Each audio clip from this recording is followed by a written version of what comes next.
Takže ja som prišla za uzdravením, pretože ma boleli nohy, bolel ma pankreas, vysoký tlak a cukor. To boli také 4 dôvody, pre ktoré som vlastne sem prišla. Na prvýkrát som pocítila okamžitú úľavu v pravom kolene, ktoré ma asi 5 až 6 rokov bolelo. Musela som nosiť ortopedickú pančuchu, pretože som mala neistú chôdzu. Mala som taký pocit, ako že sa mi to koleno rozpadáva. Teraz vôbec už taký pocit nemám, môžem smelo chodiť hore schodami, dole schodami, dokonca si môžem pokrčiť nohu, keď sa obliekam, čo som si nemohla, musela som si vždycky jednou rukou tú nohu pridržať, aby som sa mohla obliecť a teraz je to už dobre. No. Takže to bola jedna vec, kde som pocítila okamžitú úľavu.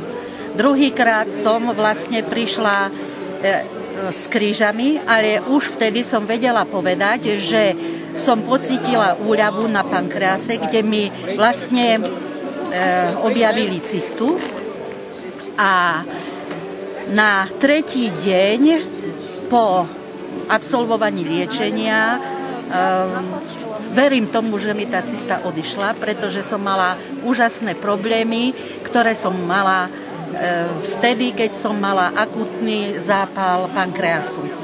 A tie isté príznaky, kdežto tam mi trvali tie príznaky 2 týždne a tu na len 1 deň.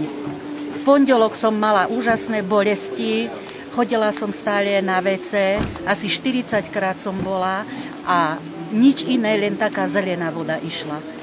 Takže verím tomu, že tá cysta praskla a na druhý deň, v útorok, som nemala žiadne problémy. V pondelok som bola len na suchároch a v útorok som už tie sucháre nepotrebovala. Pomiešala som ovocie, čerešne, maliny, jahody, rýbezle, čo som si myslela, že ma to z toho bolelo. Najedla som sa toho všetkého na kopu, ale žiadne problémy som už ďalší deň nemala. Takže verím tomu, že tá cesta je preč, že to bolo očista toho pankreasu.